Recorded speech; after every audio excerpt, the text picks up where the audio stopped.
ওয়াকুলুনা মাতা হাযাল ওয়াদু ইন কুনতুম সাদিকিন, তারা বলে কখন সেই প্রতিশ্রুতি, যদি তোমরা সত্যবাদী হয়ে থাকো।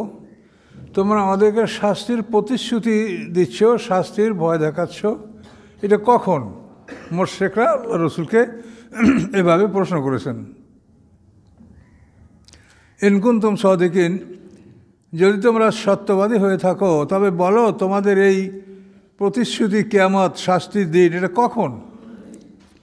আল্লাহ বলেন, কুল, হে রাসূল আপনি বলুন, আশা, সম্ভবত, আইয়াকুনা রাদেফা লাকুম বা'যুল্লাযী তাস্তা'জিলুন, সম্ভবত তোমরা যা দ্রুত কামনা করছো, আল্লাযী তাস্তা'জিলুন, যা তোমরা দ্রুত কামনা করছো, এটা সম্ভবত তোমাদের পশ্চাতে অবস্থান করছে, তোমাদের পশ্চাতে অবস্থান করছে, মুহূর্তের মধ্যে এসে যাবে। রাদেফা শব্দের অর্থ হলো চালকের পিছনে যে বসে তাকে রদিফ বলা হয়। মোটরসাইকেলের পিছনে, ঘোড়ার পিছনে, গাধার পিছনে, উটের পিছনে, মানে চালক যে তার পিছনে যে বসে তাকে বলা হয় রদিফ, পিছনে বসা। তো আল্লাহ বলছেন যে তোমরা যে শাস্তিটা ত্বরান্বিত করছো, দ্রুত কামনা করছো, এটা তোমাদের পিছিয়ে অবস্থান করছে, এসে যাবে, তোমাদের কাছেই আছে রাদিফা। ওয়াইন্না রব্বাকা লাযু ফাদলিন আলান নাস, নিশ্চয়ই আপনার রব হে মুহাম্মদ সাল্লাল্লাহু আলাইহি ওয়াসাল্লাম অবশ্যই অনুগ্রহশীল, আলান নাস, মানুষের উপরে, আমাদের প্রতি তিনি অনুগ্রহশীল। ওয়ালাকিন্না আকসারাহুম লা ইয়াশকুরুন, বরং তাদের অধিকাংশই আল্লাহর প্রতি কৃতজ্ঞতা জ্ঞাপন করে না। আল্লাহর নেয়ামত এর শুকরিয়া আমরা আদায় অধিকাংশ লোক আমরা করি না, এটা আল্লাহ বলছেন। সমস্ত ক্ষেত্রেই দেখেন আমাদের জীবনের চলাফেরা, সুস্থতা, খাওয়া দাওয়া, জীবনে যা কিছু আমরা করি, এই সকল ক্ষেত্রে আল্লাহ আমাদের প্রতি অনুগ্রহশীল, তার অনুগ্রহেই আমরা সব কিছু করি। ওয়াইন্না রাব্বাকা লা ইয়ালামু মা তুকিন্নু সুদুরুহুম ওয়া মা ইউ'লিনুন, এবং নিশ্চয়ই আপনার রব, আল্লাহ বলেন মুহাম্মদ সাল্লাল্লাহু আলাইহি ওয়াসাল্লামকে লক্ষ্য করে, নিশ্চয়ই আপনার রব লা ইয়ালামু, অবশ্যই তিনি জানেন, মা তুকিন্নু সুদুরুহুম, যা লুকিয়ে রাখে তাদের অন্তরগুলি, ওয়া মা ইউ'লিনুন, এবং যা প্রকাশ করে তাদের অন্তরগুলি, মনগুলি, এগুলি সব আল্লাহর কাছে সমান। ওয়া মিন গায়বাতিন ফিস সামাই ওয়াল আরদ, নাই কোনো অদৃশ্য বস্তু ফিস সামাই, আকাশসমূহের মধ্যে, ওয়াল আরদ, এবং পৃথিবীর মধ্যে, ইল্লা ফি কিতাবে মুবিন, ব্যতীত যে উহা স্পষ্ট কেতাবে লিপিবদ্ধ রয়েছে। অর্থাৎ আকাশ পৃথিবীর মধ্যে যে অদৃশ্য বস্তুগুলি আছে, যেগুলি আমরা দেখি না, এগুলি সব আল্লাহর কিতাব লৌহে মাহফুজ, যেখানে সব কিছু লেখা আছে। লৌহুন শব্দ অর্থ বোর্ড, তক্তা, পোস্টম্যান, যার উপরে কিছুটা লেখা যায়, মোটা কাগজ বা তক্তা, এই ধরনের কিছু লৌহুন বলা হয়। আর মাহফুজ মানে সুরক্ষিত, সেটা অত্যন্ত সুরক্ষিতভাবে সেখানে রাখা হয়েছে। এই আল্লাহর সেক্রেটারিয়েট, সমস্ত দপ্তর, সেখানে সমস্ত কেতাবগুলি আদম আলাইহিস সালাম থেকে মুহাম্মদ সাল্লাল্লাহু আলাইহি ওয়াসাল্লাম পর্যন্ত সমস্ত আসমানি কেতাবগুলি তা ওই সব লৌহে মাহফুজে সুরক্ষিত আছে। এবং আমাদের সমস্ত আমলনামা, কাজ কর্ম, এগুলি সব কিছু লৌহে মাহফুজে সুরক্ষিত আছে।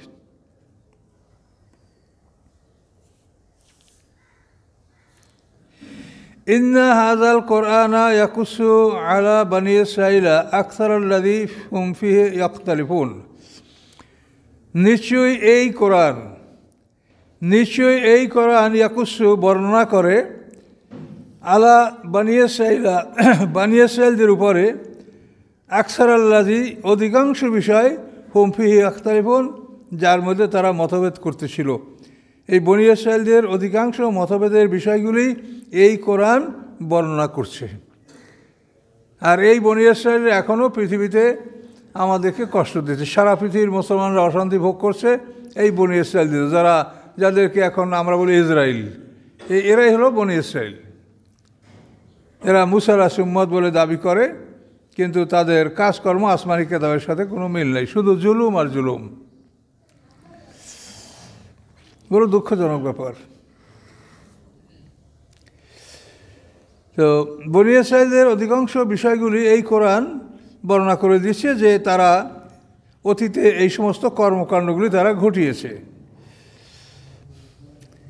ওয়াইন্নাহু, তাহলে এই কোরআনের এক বৈশিষ্ট্য হলো বনী ইসরাঈলের মতভেদ সম্পর্কীয় বিষয়গুলি এই কোরআন বর্ণনা করে দিয়েছে। অন্য বিষয় হলো ওয়াইন্নাহু লাহুদান, এবং নিশ্চয়ই এই কোরআন হচ্ছে পথ প্রদর্শক, ও রহমাতুন, এবং দয়া, লিল মুমিনিন, মোমেনদের জন্য। এই কোরআন মোমেনদের জন্য পথ নির্দেশ, ও রহমাত, এবং দয়া মোমেনদের জন্য। তাহলে এই কোরআন পথ নির্দেশ করে আমাদের কিসের? এ তো বারবার আল্লাহ কথাটা বলেন। পথ নির্দেশ হচ্ছে যে আমরা যে আল্লাহর পক্ষ থেকে বিশেষ একটা চাকুরি গ্রহণ করেছি, যেটা আমরা করব, যেটা আকাশ পৃথিবী পাহাড় কেউ গ্রহণ করে নাই। তাদের কাছেও আল্লাহ এই আমানত, পবিত্র আসমানি কেতাবের আমানত উপস্থাপন করেছিলেন, কিন্তু তারা এটা কেউ গ্রহণ করে নাই। ও হামাল হাল ইনসানও গ্রহণ করছে মানুষ। তো মানুষ যে এই চাকুরিটা আল্লাহর পক্ষে, আল্লাহর চাকুরিটা কি? যে এই মহাবিশ্ব এর সৃষ্টিকর্তা তিনি, এর মালিক তিনি, এই কথা পৃথিবীর বুকে প্রচার করতে হবে। এক। 2 নম্বর হলো খেলাফতের দায়িত্ব, সেটা হলো যে পৃথিবীতে দুর্বলদের উপরে যেন জুলুম না হয়, এই জুলুম ঠেকাতে হবে। তো এখন এই জুলুম ঠেকানো, আল্লাহর সৃষ্টি সম্পর্কে মানুষকে অবহিত করা এবং সব কিছুর মালিকানা আল্লাহর, এগুলি বর্ণনা করা, এগুলি হলো হুদান, পথ নির্দেশ। এগুলি আল্লাহ এই কোরআনে বলেছে যে এগুলো কীভাবে তোমরা করবে। দেখেন, পৃথিবীতে যদি কোনো রাষ্ট্রের অধীনে কেউ চাকরি করে, তে অনেক সুযোগ সুবিধা পায়। সে থাকার জন্য তার বসত বাড়ি, কলোনি পায়, চাকর নকর, চলার জন্য যানবাহন পায়, অনেক সুবিধা পায়, এটা আপনি দেখতে পাচ্ছেন। তো দুনিয়ার একজন রাজা বাদশাহ তার অধীনস্থদেরকে যদি এত সুবিধা দিতে পারেন, যিনি মহাবিশ্বের মহামালিক, তার চাকরি করলে তিনি কত সুবিধা দিতে পারেন, এটা তো আপনাদের ধারণা থাকা উচিত। যে মহাবিশ্বের মহামালিক, আমাদের ছেলেরা পৃথিবীর কোথায় কোথায় পালাচ্ছে, কোনখানে গেলে বেশি টাকা পাওয়া যাবে? ইটালি না জার্মান না অস্ট্রেলিয়া না সুইডেন না কোথায় গেলে টাকা পাওয়া যায়? এই জন্য তো আমাদের যুবকরা ছুটে বেড়াচ্ছে। দেখছেন অহরহ আপনাদের, কেউ মরছে, ধ্বংস হচ্ছে, ক্ষতিগ্রস্ত হচ্ছে। তো আল্লাহর চাকরি করলে কি পাওয়া যাবে? এটা তো আমাদের চিন্তা করা উচিত যে আল্লাহর চাকরি করলে আমরা কি পাবো আল্লাহর কাছে। এই মহাবিশ্বের মালিক যিনি, এই মহাবিশ্বের সব কিছুর মালিক, এবং তার সৃষ্টির বৈশিষ্ট্য হলো যে তিনি কুন বললে ফায়াকুন, হও তো হয়ে গেল। তিনি আদেশ দেওয়ার সাথে সাথে সেটা হয়ে যায়। তাহলে এইরকম ক্ষমতার মালিক যিনি, তার কি সারা বিশ্বের, সারা জগতের যত মানুষ, তাদেরকে দিতে কোনো সমস্যা আছে? কুন ফায়াকুন, ইচ্ছা করলেই তিনি বলেন কুন হও, অথবা হয়ে যায়। এগুলি নিয়ে আপনারা মাথার মধ্যে রাখবেন, চিন্তা গবেষণা করবেন যে কুন ফায়াকুনে যদি নাই হইতো, সমুদ্র যদি লেবার দ্বারা খনন করানো হতো, তাহলে সেই লেবার কোথায় পাওয়া যেত? কোথায় আছে এমন লেবার যে লেবার দ্বারা সমুদ্র খনন করা যায়? কিভাবে সমুদ্রের থেকে মাটি কিনারে আনা হবে? কই কিনারে তো কোনো মাটি নাই। তো এইভাবে প্রত্যেক দিন আকাশকে আল্লাহ বলছেন তোমাদের দর্শন অযোগ্য, বেগাইরে আমাদেন তারাও না হা। এমন খুঁটি দিয়ে আকাশ স্থাপন করা হয়েছে, আকাশকে শূন্যে তোলা হয়েছে, যে খুঁটিগুলি তোমরা দেখতে পাচ্ছ না। খুঁটি তো আছে, কিন্তু বেগাইরে আমাদেন তারাও না হা, তোমাদের দেখার অযোগ্য খুঁটির সাহায্যে তিনি আকাশ স্থাপন করেছেন। এগুলি তো তার চ্যালেঞ্জ। এটা তো আল্লাহ ছাড়া আর কেউ দাবি করে না যেটা আমি করেছি। পৃথিবীতে কোনো জমি জমা বাড়ি ঘর নিয়ে দাবি থাকে, এটা বলে আমি, বলে আমি, কিন্তু আল্লাহ যে সৃষ্টি করেছেন এখানে তো কেউ দাবিও করে না, আজ পর্যন্ত কেউ করে নাই যেটা আমি সৃষ্টি করেছি। সব সৃষ্টি আল্লাহর, সব কিছুর মালিক তিনি। তো এই আমরা যে তার কাছ থেকে যে আমরা চাকরিটা গ্রহণ করেছি, হ্যাঁ, সূরা আহজাবে যেটা বলা হয়েছে যে আকাশ পৃথিবী পাহাড় আল্লাহর এই আমানত গ্রহণ করে নাই, ভীত হয়ে গেছে, কিন্তু মানুষ এই চাকরি গ্রহণ করেছে। এখন এই চাকরি কীভাবে আমরা করব, এই কথাটাই কিন্তু এই ওয়াইন্নাহুলা হুদান বারবার বলছে, হুদাল্লিল মুত্তাকিন। সূরা বাকারার প্রথমে কী বলা হয়েছে? হুদাল্লিল মুত্তাকিন, কর্তব্য পালনকারীদের জন্য পথ নির্দেশ। কর্তব্যটা কি? যে আমরা আল্লাহর নিকট হতে চাকরি গ্রহণ করেছি, এটা আমাদের কর্তব্য। এবং আমাদের চাকরির মূল লক্ষ্য কী? মূল লক্ষ্য হলো জুলুম যেন না হয়, জুলুম ঠেকাও, যারা দুর্বল তাদের প্রতি জুলুম যেন না হয়। ইব্রাহিম আলাইহিস সালামকে আল্লাহ ডেকে বলেছেন, ইব্রাহিম তোমাকে আমি জাতির পিতা বানিয়েছি, মানব জাতির ইমাম নির্বাচন করেছি, তোমার কাজ হলো যে মাজলুমের ফরিয়াদ যেন আমার আকাশে না আসে। মাজলুম যদি অবিশ্বাসী হয়, পাপীও হয়, তবু আমি মাজলুমের কথা শুনি, আল্লাহ বলছেন। তো এই জন্য জুলুম যাতে না হয়, এই জুলুম ঠেকানোর জন্যই হলো পৃথিবীর এই রাষ্ট্রীয় ব্যবস্থা, খেলাফত। ইন্নী জাইলুন ফিল আরদি খলিফা, আমাদেরকে যে আল্লাহ খেলাফত দান করেছেন, আমাদের মূল কাজ কিন্তু জুলুম ঠেকানো। আর এই জুলুম যাদের ইমানের সাথে থাকবে না তারা জয়যুক্ত হবে। আল্লাযীনা আমানু ওয়া লাম ইয়ালবিসু ঈমানাহুম বিযুলমিন উলাইকা লাহুমুল আমনু ওয়া হুম মুহতাদুন, যারা ঈমান এনেছে, ওয়া লাম ইয়ালবিসু ঈমানাহুম বিযুলমিন, এবং তাদের ঈমানের সাথে জুলুম সংমিশ্রিত করে নাই, তাদের জন্য নিরাপত্তা এবং তারা জয়যুক্ত হবে। এই জন্য সর্ব অবস্থায় জুলুমকে ঠেকানো এটা হলো আমাদের কর্তব্য, যে জুলুম যেন না হয়। কিন্তু আল্লাহ যা বলেছেন আমরা বর্তমান বিশ্বে সম্পূর্ণ তার বিপরীত দেখতে পাচ্ছি, যে ক্ষমতা আল্লাহ দিয়েছেন জুলুম ঠেকানোর জন্য, আর মানুষ ক্ষমতা পেয়ে জুলুম শুধু করে, ক্ষমতা পেয়েছে মনে হয় যেন জুলুম করার জন্যই। তো এগুলির খুব কঠিন বিচার হবে, এই যে বিষয়গুলির খুব কঠিন বিচার হবে। আপনারা যেগুলো মনে করেন ইবাদত বন্দেগী ঈদের আল্লাহ কী করবে, ইবাদত বন্দি আমার জন্য আমার, আপনার ইবাদত আপনার, কাজে ইবাদত বন্দিগীতে যদি কারো ঘাটতি হয় সেটা আল্লাহ পূরণ করে দিতে পারেন।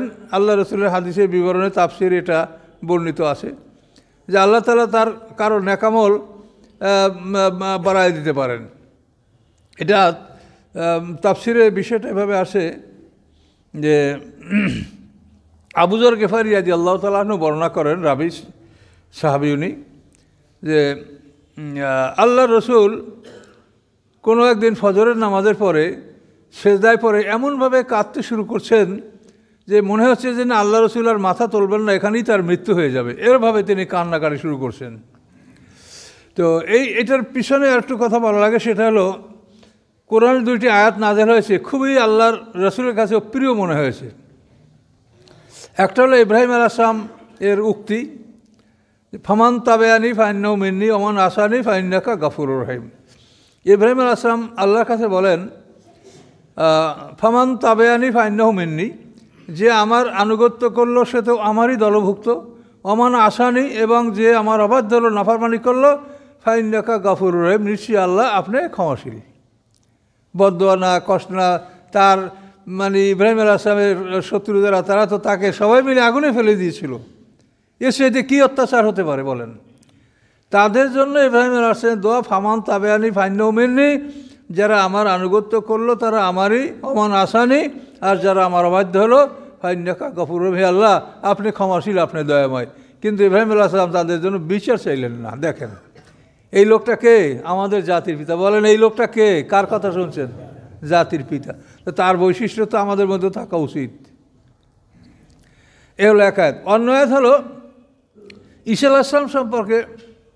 ঈসা আলাইহিস সালাম আল্লাহর কাছে ফরিয়াদ করছেন, এন তুআযিবহুম ফাইন্নাহুম ইবাদুক ওয়া আন তাগফির লাহুম ফাইন্নাকা আনতাল আজিজুল হাকিম। ঈসা আলাইহিস সালাম আল্লাহকে দোয়া করেন, আপনি যদি এদেরকে ক্ষমা করেন, এন তুআযিবহুম, এদেরকে যদি আপনি শাস্তি দেন, ফাইন্নাহুম ইবাদুক, এরা আপনারই বান্দা। আপনি যদি এদেরকে শাস্তি দেন এরা আপনারই বান্দা। এর অর্থ হলো যে আপনি যদি আপনার ছেলেকে মারেন বা পিটান বা অত্যাচার করেন, একটা এই বেটা এই তোমার এটা ছেলে না, তখন আমার অন্তরটা কেঁপে উঠবে, আমার ছেলেটাকে আমি মারছি কেন মারবো, এই যে একটা মনে আপনার আঘাত আসবে। ঈসা আলাইহিস সালামের দোয়াটা ঠিক ওই ধরনের, এন তুআযিবহুম ফাইন্নাহুম ইবাদুক, যদি আপনি তাদেরকে শাস্তি দেন তো তারা আপনারই গোলাম, আপনি মারেন। দেখেন কি কথা। ওয়া আন তাগফির লাহুম, আর যদি আপনি তাদেরকে ক্ষমা করে দেন, ফাইন্নাকা আনতাল আজিজুল হাকিম, নিশ্চয়ই আপনি মহাপরাক্রমশালী, অপ্রতিরোধ্য ক্ষমতার মালিক, আপনি কৌশলী, আপনার কাছে ক্ষমা করার কৌশল আছে এবং আপনি মহাশক্তির মালিক, ইচ্ছা করলে আপনি তিনি যা করতে চান আপনি তা করতে পারেন। তো এই আয়াত দুটা নাযিল হওয়ার পরে আল্লাহ রাসূল তাহাজ্জুদ নামাজে সারা রাত এই আয়াত দুটা খুব ভালো লাগছে তার, যে হারে পয়গাম্বররা কত বিনয়ী, কত নম্র, কত সুন্দর, কত বিনয়ী মানুষ তারা। এভাবে এই আয়াতগুলি তেলাওয়াত করে করে সারা তাহাজ্জুদ পড়েছেন। ফজর নামাজের পরে আল্লাহ রসুল সেজদা পরে কাঁদতে শুরু করেছেন। আবু যর গেফারি রাদিয়াল্লাহু তাআলা আনহু বলেন যে আল্লাহ রসুল এমনভাবে কাঁদতেছিলেন যে মনে হচ্ছিল যে তিনি আর মাথা তুলবেন না, ওখানেই তার মৃত্যু হয়ে যাবে। এরপরে আল্লাহ তাআলা তাফসীর এবং হাদিসে যে বিবরণগুলি আসে, জিবরিল আমিনকে পাঠালেন যে তুমি যাও, যে আমার বন্ধুকে জিজ্ঞাসা করো। ইব্রাহিম তো খলিলুল্লাহ, আল্লাহর পরীক্ষিত বন্ধু, যে আমার বন্ধুকে জিজ্ঞাসা করো যে সে কেন কাঁদে, কী চায়। জিবরিল আমিন আসেন, আয়েশা সালাম দিয়া বলেন যে আল্লাহ তাআলা আমাকে পাঠিয়েছেন আপনার কাছে, যে আল্লাহ জানতে চান যে আপনি আল্লাহর কাছে কী চাচ্ছেন। তখন আমাদের রাসূল ইব্রাহিম আলাইহিস সালাম, আমাদের জাতির পিতা ইব্রাহিম আলাইহিস সালাম, তিনি বললেন যে আমি কী চাই তা আমার আল্লাহ ভালো জানে, আপনার কাছে আমার কিছু বলতে হবে না।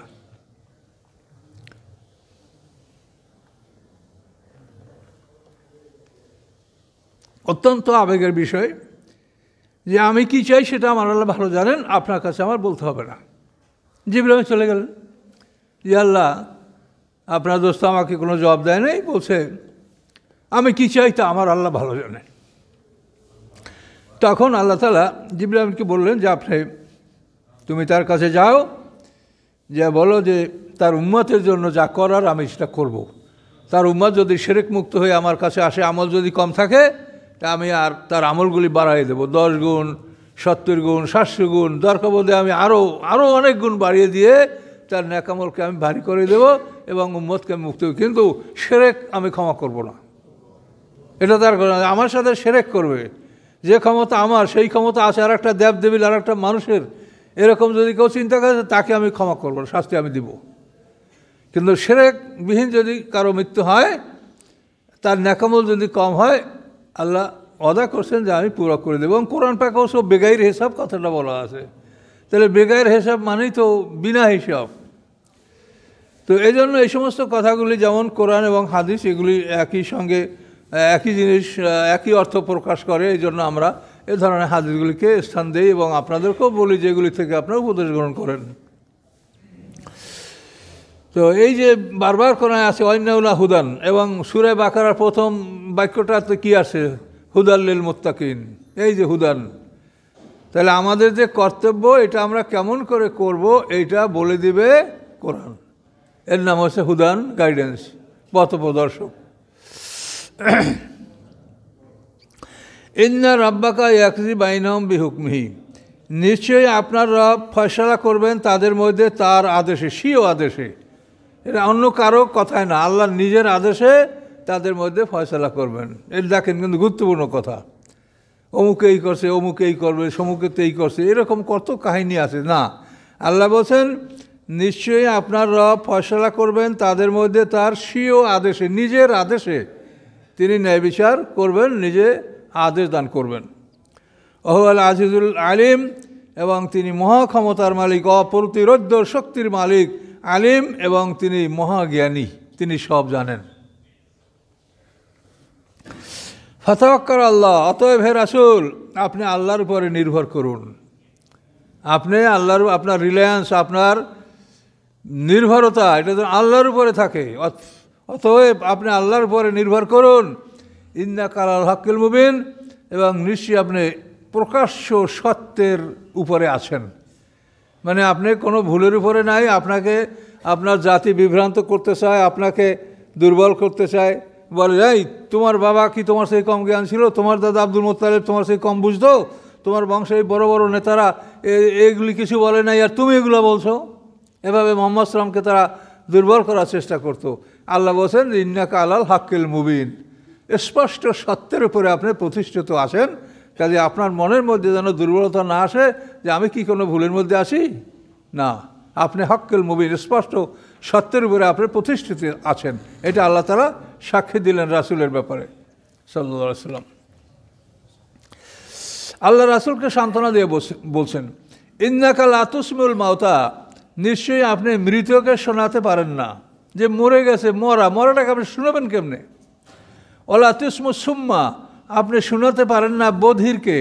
আর দোয়া, আহ্বান, ধ্বনি, আপনার ডাক, আপনি ডাক শোনাতে পারেন না, কাকে পারেন না? মৃতকে, এবং শোনাতে পারেন না আপনি বধিরকে। ইদা ওয়াল্লাউ মুদবিরিন, যখন তারা পিঠ প্রদর্শনপূর্বক চলে যায়। মরা মানুষ আবার পিঠ দেখাই চলে যায়, এটা কেমন কথা? হ্যাঁ, কি বললেন আল্লাহ? ওটা তো মরা, আপনি ওকে শোনাতে পারেন না, ও বধির, শুনবে না, ওকে আহ্বান শোনাতে পারবেন না। ইজা ওয়াল্লাউ মুদবিরিন, যখন সে বা তারা পিঠ ফিরিয়ে চলে যায়। তাহলে মরাটা পিঠ দেখাই চলে যায়, এটা কেমন কথা হলো? এটা বোঝার আছে। মানুষ আমরা এবং এভাবে পৃথিবীর যত প্রাণী, এই সমস্ত প্রাণী বেঁচে থাকার জন্য তার মধ্যে একটা রুহ আছে। রুহুর ব্যাখ্যা আমরা দিতে পারছি না, কিন্তু একটা ভাইটাল ফোর্স, একটা আধ্যাত্মিক শক্তি, একটা অদৃশ্য শক্তি আমাদের মধ্যে আছে, সবার মধ্যে, সকল প্রাণীর মধ্যে। এই অদৃশ্য শক্তিটা বের হয়ে গেলে তার নাম হয় লাশ, মৃত, তাই না? তো এই একটা প্রাণ সকল জীবের মধ্যে আছে। কিন্তু মানুষকে জীবিত হতে হলে মানুষের মধ্যে আরও একটা রুহ দরকার। মানুষের রুহ হলো দুটা। পরিষ্কার করে আল্লাহ বলেন, ওয়াকাযালিকা আওহাইনা ইলাইকা রূহাম মিন আমরিনা। আল্লাহ বলেন, এভাবেই ওহী করেছি আমি আপনার প্রতি একটা রুহকে আমার আদেশে। তো আল্লাহ তাআলা তার স্বীয় আদেশে রাসূলের প্রতি আর একটা রুহ নাজেল করেছেন। সেই রুহটা হচ্ছে এই দেখেন আল কোরআন। এ হলো 2 নম্বর রুহ। তো আমাদের বেঁচে থাকার রুহের সাথে যদি এই 2 নম্বর রুহ যোগ হয়, তাহলে আমরা আশরাফুল মাখলুকাত, সৃষ্টির সেরা। ফেরেশতাদের চাইতেও আমরা সম্মানিত। ফেরেশতারা তো আমাদের চাকর, তারা তো আমাদের সেবার জন্য তারা নিয়োজিত, আমাদের সেবা করবে, মানুষের সেবা, তাকে রক্ষা করা, তার যাবতীয় দায়িত্ব পালন করা। তাহলে এটা তো তারা আমাদের মানে একটা চাকরে যা করে মানুষের, তাই তো ফেরেশতারা করছে। তবে ফেরেশতার মধ্যে সবাই সমান না, সম্মানিত ফেরেশতারাও আছেন, যেমন জিবরিল আমিন যারা ওহী বহন করে বা অন্যান্য বড় বড় ফেরেশতারা, তাদের সম্মান আছে। কিন্তু তারপরও মানুষের সম্মান তাদের চাইতে বেশি। ওয়ালাকাদ কাররামনা বানি আদমা, আদম সন্তানকে আল্লাহ তাআলা সমস্ত সৃষ্টির পেরে সম্মানিত করে সৃষ্টি করেছেন। তাহলে এখন রূহ দুইটা, একটা রুহের জন্য আমরা সবাই বেঁচে আছি, সকল প্রাণীর মধ্যে সেই রুহটা আছে।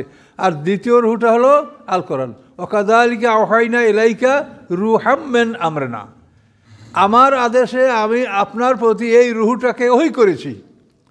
ইন্সপায়ার্ড মানে আপনার মধ্যে এই ওহীটাকে আমি ঢেলে দিয়েছি, এই রুহটাকে, এবং সেইটা আপনি আপনার মুখে বলেছেন, বলার পরে আপনার লেখকরা লিখেছে, সেটা আল কোরআন, এই রুহ। তাহলে এই রুহটা যাদের নাই, আল্লাহ বলছেন ওরা মরা, মরা হাইটে যায়, হাঁটতে তো পারবেই। একটা রুহ যে বাঁচার আছে, সকল তো একটা আছে, এই জন্য মরা ওরা হাইটে যায় পিঠ দেখাইয়া। এখন বুঝতে পারছেন? তাহলে এই রুহ আমরা কোরআনের তাফসির করি যখন, তখনও বহু মানুষ পিঠ দেখাইয়া হাইটে যায়। তখন আমাদের মনে ভয় লাগে যে তেলের মরা মানুষ কোরআনের সামনে থেকে চলে যাচ্ছে কেন? মরা, ওর প্রাণ নাই ওর মধ্যে।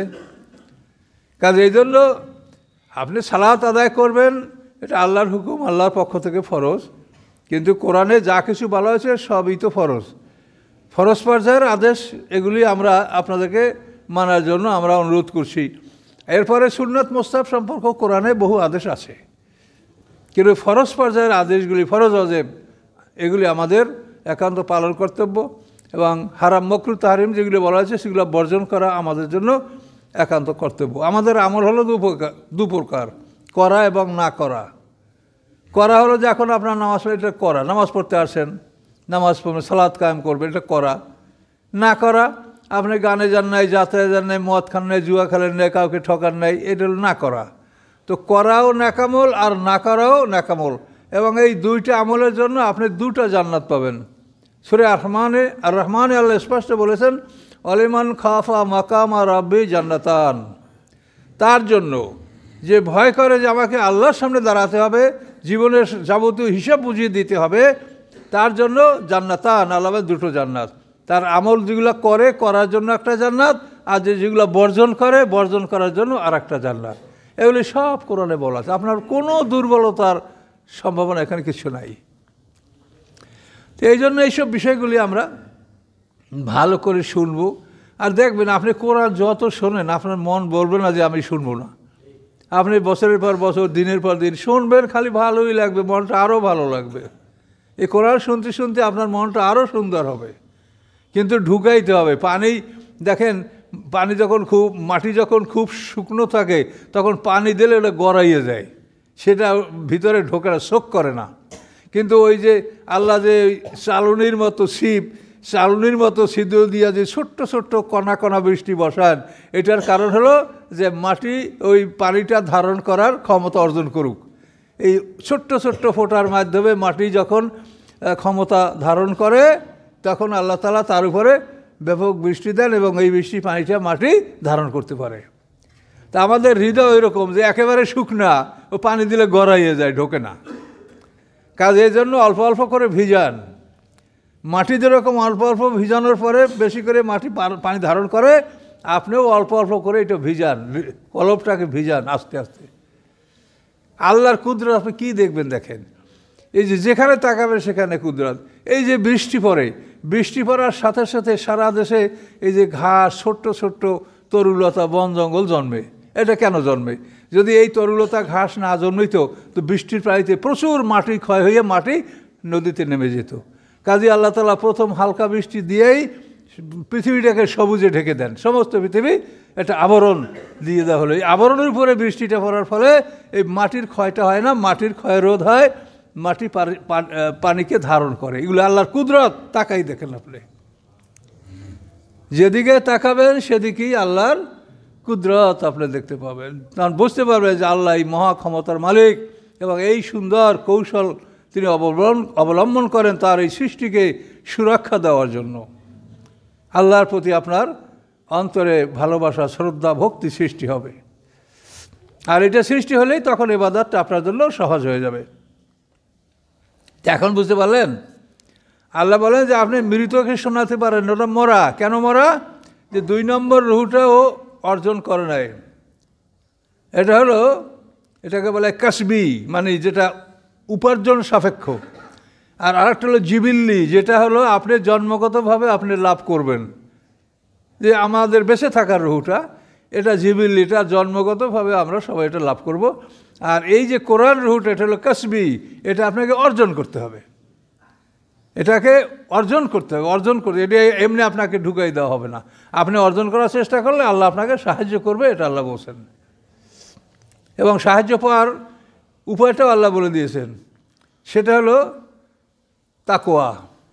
ওয়াত্তাকুল্লাহা ওয়া ইউআল্লিমুকুমুল্লাহ। তোমরা আল্লাহকে ভয় করো, আল্লাহ তোমাদেরকে শিখাবেন। তাহলে তাকওয়া অবলম্বন করলে, অর্থাৎ সমস্ত ধরনের অপরাধ থেকে নিজেকে মুক্ত রাখলে, এই তাকওয়া অবলম্বন করলে আল্লাহ তাআলা তাকে কোরআনের জ্ঞান দান করবেন। এটা আল্লাহ তাআলা প্রতিশ্রুতি দিয়েছে। ওয়াত্তাকুল্লাহা ওয়া ইউআল্লিমুকুমুল্লাহ। তোমরা আল্লাহকে ভয় করো, আল্লাহ তোমাদেরকে শিখাবেন। ওমা ইউরিদুল্লাহু আইয়াহদিয়াহু ইয়াশরাহ সাদরাহু লিল ইসলাম।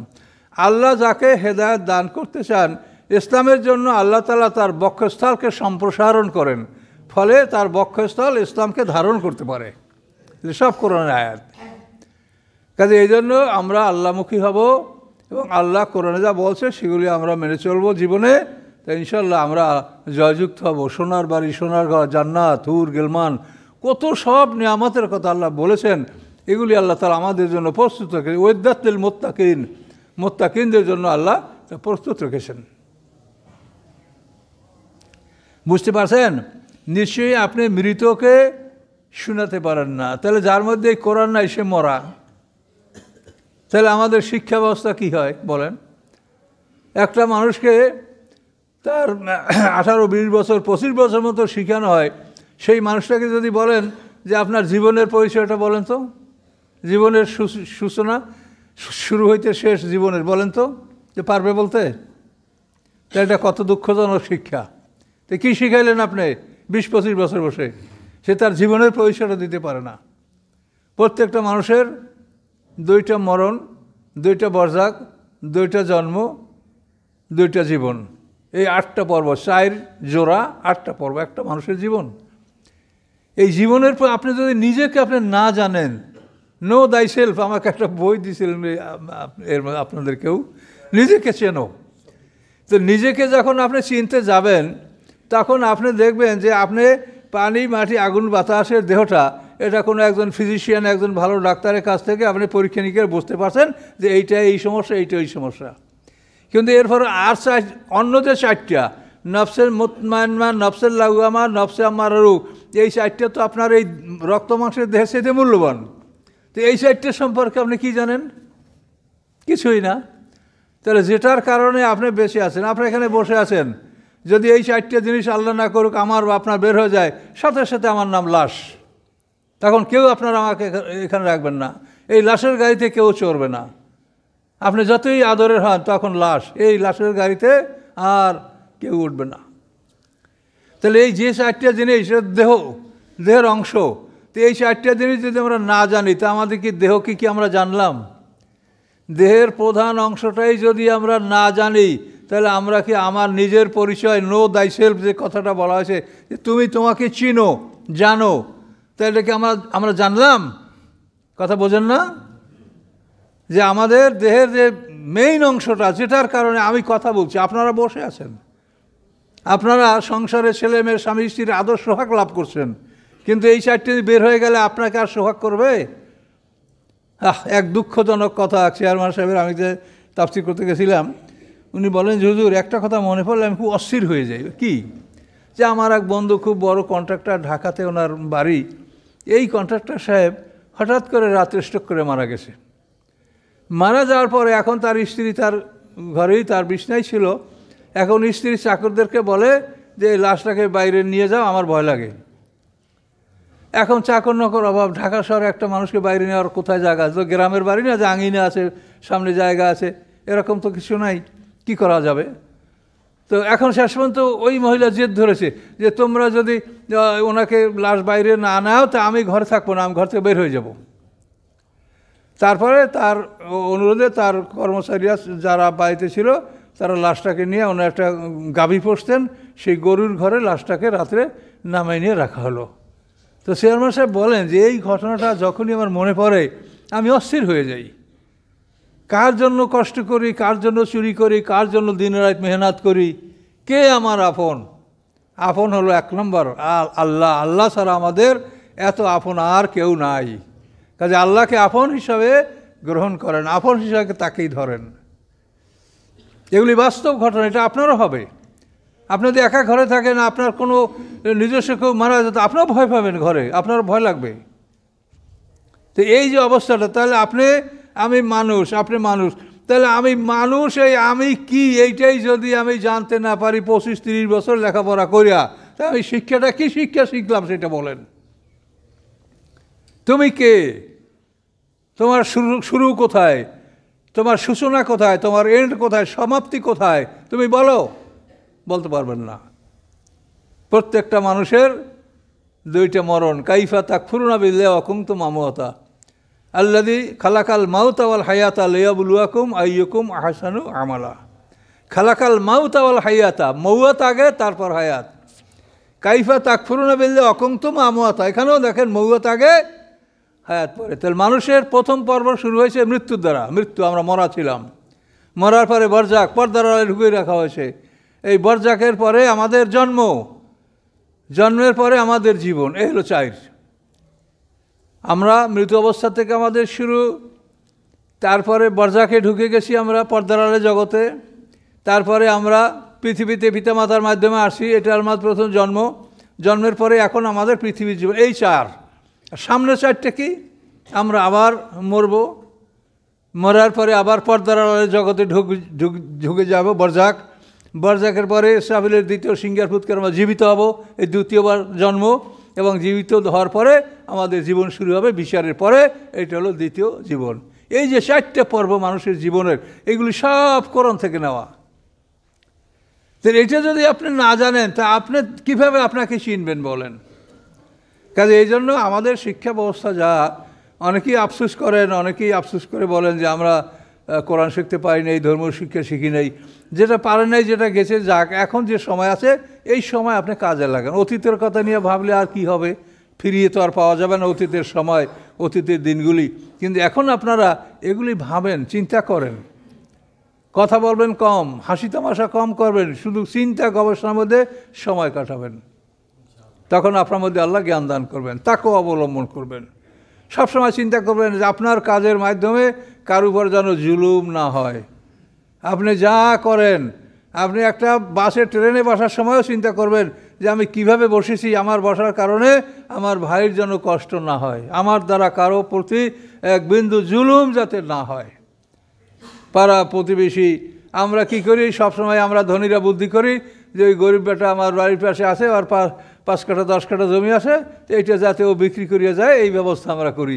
কিন্তু তাকে আমরা প্রতিষ্ঠিত করার চিন্তা করি না যে গরিব ও প্রতিষ্ঠিত ওকে বেঁচে থাকার জন্য আমি ব্যবস্থা করে দিই। সেটা না করে তার জমিটা আমরা কিভাবে গ্রহণ করব। এটা আমরা যারা মুসল্লি দরবেশ তারাও, আর যারা দরবেশ না তারাও, সবার মধ্যে এই প্রবণতা দেখা যায়। এই প্লটটা হলে আমার ক্লিয়ার হয়ে যায়, তা আর কেউ থাকে না।